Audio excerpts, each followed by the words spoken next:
Hey everybody. So today I'm going to start a little bit of a project here using this Atoto or Atota, who friggin' knows. It's a Android head unit, doubled in, and I'm going to take it out of the box and immediately start ripping it apart. Because what I'm doing with this, for my purposes, is to actually put it into a Maserati, which does not have a normal head unit. Just has an area for a screen on the dash with no depth to put a full head unit in. But I thought I would shoot a video on this one because what I'm going to be doing to this head unit, which will hopefully work, you may find the need to do it depending on the purposes that you want to install one of these in. If you're putting in the headrest or something like that where you don't have the depth, or I was even thinking home automation, you can use these as a touchscreen for a home automation system, but you may not have the depth. So what we're going to try to do here is rip this baby apart and separate the screen from the rest of the head unit. And we're going to see how that goes. So this is either going to be a tremendous success, allowing me to do something that otherwise I really couldn't do, or it's going to be a tremendous failure. All right, so a bit of an unboxing here, just so you can see what these... I'm curious about these myself. I've read the reviews online that seem pretty good, but we got a Wi-Fi antenna here. We've got what looks to be the microphone here, pretty good sized microphone.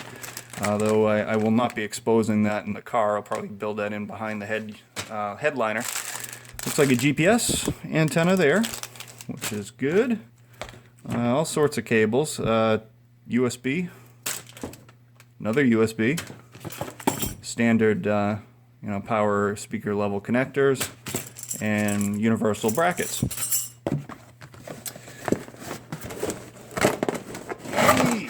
Alright, so there's a whole bunch of these head units that are Android based really have started popping out of the woodwork, and you got quite a selection to pick from now.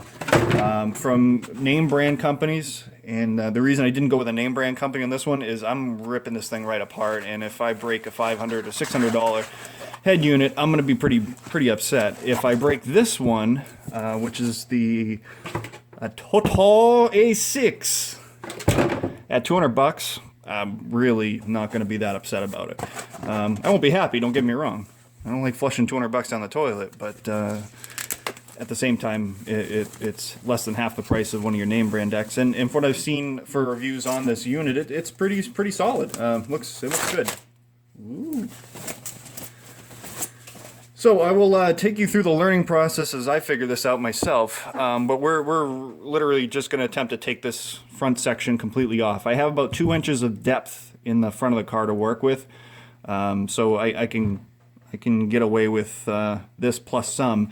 And the car's under a cover right now. Once I get this thing working on the bench, we'll get it up and running on the bench, and if I can get it divorced from the body here and working on the bench, then we'll get into the car part, because I'm going to need to do some fiberglass work to make a new bezel for this to fit in. But for right now, again, the main purpose of this video isn't the car portion of it. It's for any of you that might be in a situation where you need or would like to mount just a very slim Android 7-inch touchscreen in whatever, your house, your car, headrests in a car, a boat, I mean, you name it. So we're just going to see if this is an easy unit to disassemble and either extend using some ribbon cables, or using like a network cable to make those connections. So I'm going to start unscrewing this front. Actually, before I even take it apart, let me make sure it works. So I'll get this guy powered up here, and I'll cut back the video once I have it up and running.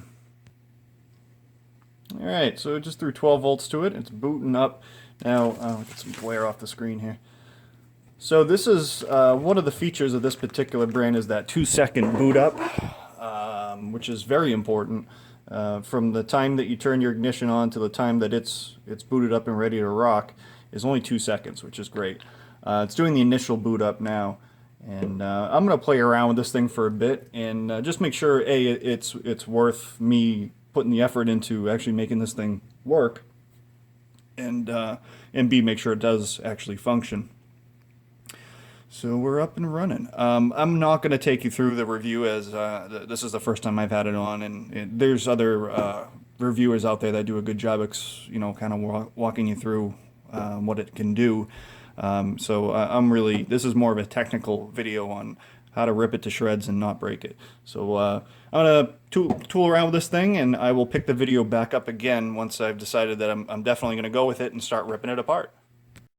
So after playing around with it for a little while and doing a couple updates, I would say it's definitely a keeper. Very responsive, as most of the reviews have said, and yeah, I mean, so far so good. Looks great. So now we need to figure out how much of a pain it's going to be to get this screen, or basically condense this whole thing down to either almost nothing, or separate the main chassis from the screen and relocate that where I can fit it. So I've undone 3 screws across the bottom, and there's 3 across the top here, and this is my last center one here. We'll see if that gets it open, and if so, what we're looking at. Oh, that's promising. Okay, wow, this might be much easier than expected. We've got 2 ribbon cables, and looks like one does the majority of the data, and the other one might be for the lighting. It's tough to tell. Okay. Alright, so from here, how the hell do we get this apart? Let's take off the bottom plate. Slide you back on. Well, not a whole lot going on in there. It looks like just one main board, and then the screen, and I'm sure obviously the board that's on the screen. But that's really it. Not a lot. Not a lot under the hood. Warranty void if removed.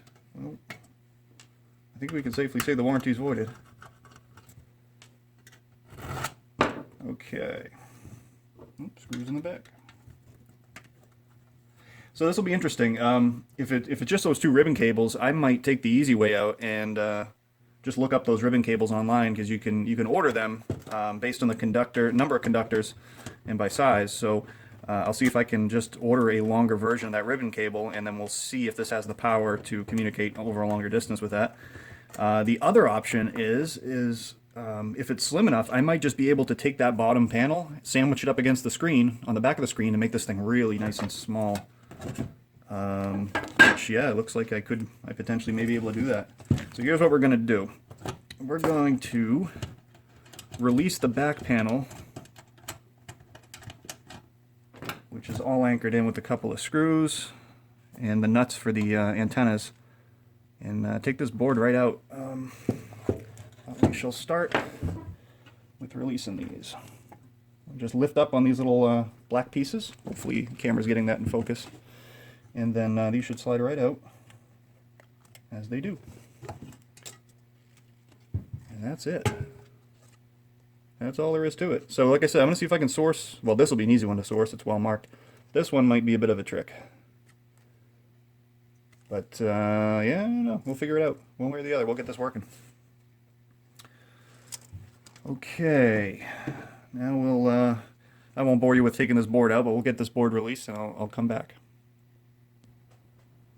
Alright, now I've gone and done it. Alright, so once it's all shredded, this is basically what you're left with. The screen itself, and the main board, which does everything. And actually, it's piggyback boards, but just a quick glance here, really not the chintziness I would have expected to see here. It's Kingston memory. It's got a nice toroidal choke. Looks like a Toshiba IC. I mean, then looking at the board itself, I mean, nothing scary on the soldering end. Traces all look real nice. There's I mean, heat shrink on the connections. I mean, stuff that you wouldn't expect in coming out of China at a low price point. There's some less than great things on here as well. You know, the connectors being one of them, but you know, overall for the money, I don't know how they make this stuff this cheap. I got some schmeg on me from the heatsink transfer. So yeah, this is what you've got now. Realistically, I could just take this thing in its original configuration here and piggyback this right off the back, and boom, I've got my screen. Although, you know, I'd be pushing the depth here, although I could take this, desolder it, turn it, and bring it back, which I may end up doing. But the only thing that is a problem is heat dissipation when you do this. So this is the heat sink that it comes with. That would go in here, so obviously you're picking up a lot of depth if you were to keep it in that configuration. Now this can be moved as well. This could be resoldered and moved, although not too far. I would not take that too far away. But that one, getting the heat out of this is going to be my challenge for sure if I want to keep it like this and not extend the board away from the monitor. So if we go back to looking at extending the board from the monitor, next problem we run into with that is this is a pretty special little cable from what I can gather here. They're using air gaps to reduce interference on certain conductors, not others. I mean, this is done like this for a particular reason. There's some heavy gauge stuff, there's some lighter gauge stuff running through there. Duplicating this, not going to be fun. And in fact, it may not even be possible. So that's going to be a challenge for sure. So I think the easier option here for me is to design a different style heatsink to work with and probably desolder these RCA style connections and relocate them somewhere that isn't taking up that much depth, because everything else is very easy to work with, and that'll avoid me having to get into screwing around with the ribbon cables and then extending them and then hoping the signal's strong enough to go through the extended cables without having some issues or screen clarity issues, interference, that type of thing. So just kind of thinking out loud on that one, but I think that's a direction I'm going to take with this one. All right, so after sipping back on a little rum and coke, I became more decisive and just dove into it. So the second highest piece on this board was the RCA connection panel here. So I have pretty much butchered that out, which is fine. I've replaced it with wired connections now and just resoldered them into where it was located before, and that allows me to get my connections away from the board itself where everything's really tight, and drop that part down. Next highest piece is this little bracket, so I'm just going to grab the Dremel here and buzz that guy off. And then we're dealing with the heatsink, which is the last of the things in the way. So I moved this around a bunch of different ways and tried to get it in a place where it's not huge. And unfortunately, there's not much I can do there. So I gotta toss that and make my own out of aluminum and pray that it's big enough to dissipate the heat. Speaking of heat, probably shut off the soldering iron. To dissipate the heat and keep the thing running cool. And like I said, I'm not convinced, just looking at the size of this board and what's on it, that this is going to put out enough power for me anyway. And I'll probably end up using these preamp outs and go into a little 4-channel amp anyway. So I don't think the heatsink is going to be as critical as it would be if you were planning on using the amp in this board to drive your speakers as well. So I guess that's kind of what's next here. So we'll get to buzzing off this connector here.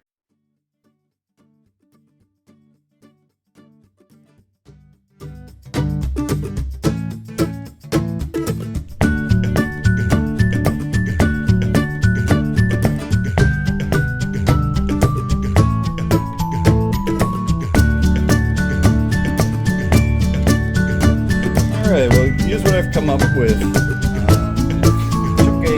and this isn't going to win any awards for being pretty, but it's functional. Took a piece of it's close to 1/4 inch, probably, I don't know, 3/8 aluminum, and just kind of shaped it to put the original heatsink where I want it instead of where it was. So this is going to zip right in here and kind of arch over and pick up the original heatsink, which is either going to go this way or that way, I haven't decided yet, and give me my original heatsink back.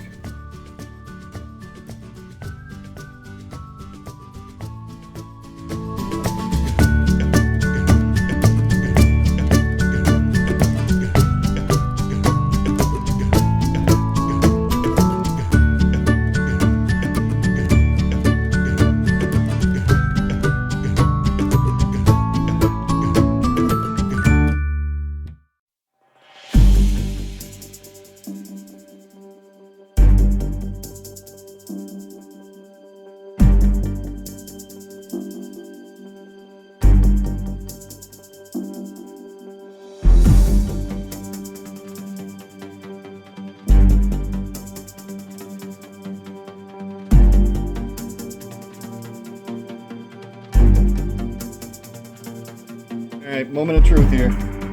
See if I fried it.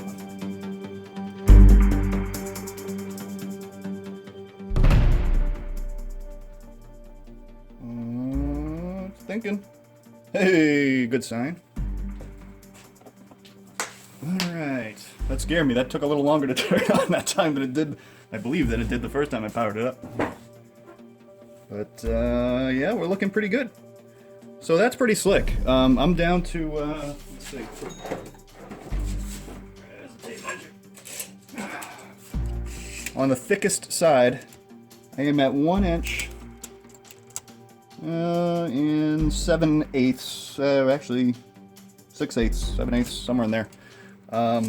That's pretty good, man. That's gonna work. Here's the here's what's in the car right now, and it was installed by another custom install shop. They did a pretty good job with it, but he basically just grafted an Alpine display on it, and this is a touchscreen, and it communicates to a big box that's in the center console. That it was a great system, but it's kind of dated now, and especially compared to something like this with all kinds of options. The graphics on this thing are pretty terrible, and so this will be the next fun thing to disassemble and then completely refinish and fiberglass this one in there. And actually, I'm just looking at this. This is actually a bigger screen too, so oh yeah, that's gonna be fun. But we'll figure out one way or the other and get it in there. But there's your deal. It can be done. You can get these down to less than 2 inches deep, which is exactly, actually, that is actually thinner than the Alpine is, and that's just the screen. So yeah, it can be done. It's not a terribly hard project, but it definitely is a little more time consuming than I had planned for. But at the same time, I didn't have to buy any extra parts, ribbon cables, or anything like that. I can work with this. So thanks for watching. As always, if you have any questions, comments, and/or criticism, feel free to throw your comment in down the bottom. And if you like this type of stuff, please click like and subscribe. I would very much appreciate it. And have a great night. Thanks.